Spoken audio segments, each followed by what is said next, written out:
Haikal says that social media won the hearts and minds of the younger voters. Do you think it is as simple as that, or do you think it was missteps by the PAP that won the hearts and minds of, or not won the hearts, it turned the hearts and minds of younger voters again? So it wasn't a pro-WP vote or pro-opposition, but it was an anti-PAP vote.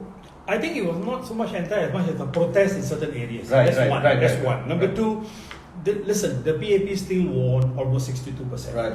They won 90%. So when you say change, my sense is I think the PAP was a little bit complacent in the use of social media, thinking that the crisis will advantage them, and they focus on the old social media, Facebook. Right. They lost sight of YouTube, they lost sight of Instagram, and so on and so forth. So I think the opposition was much smarter because they were leveraging on what the younger people were looking and playing with. The tools of the game changed.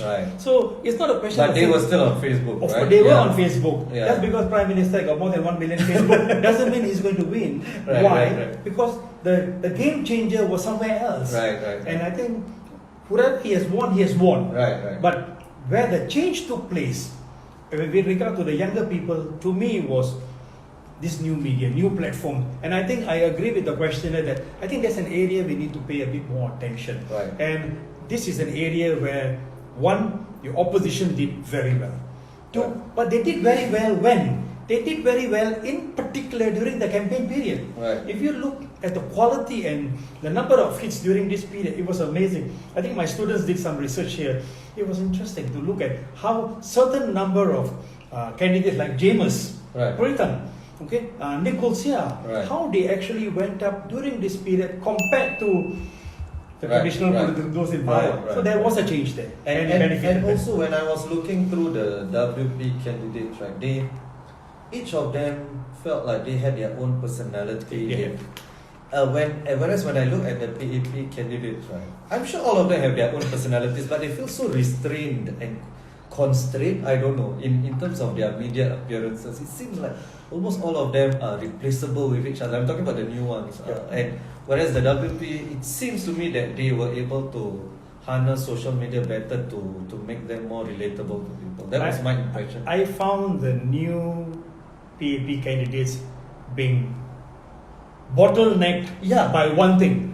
Humble beginning. And I thought it backfired after a while. I agree. It backfired. So if they have tried to show that, yes, I mean, people listen to the first guy, second guy, by the third time, there's a script So then you lost, even though many of them did come from humble background. So whereas the Workers' Party, the way they were dancing around, playing around, so they were much more associated with the people, and they were not formal all the time. I think that was more formal, the new candidate. Very formal. So I think the Workers' Party showed that we are part of the people. So in fact, at the end of the day, it's not just Workers' Party; it became People's Action Party on the other side. So I suspect they wanted to prove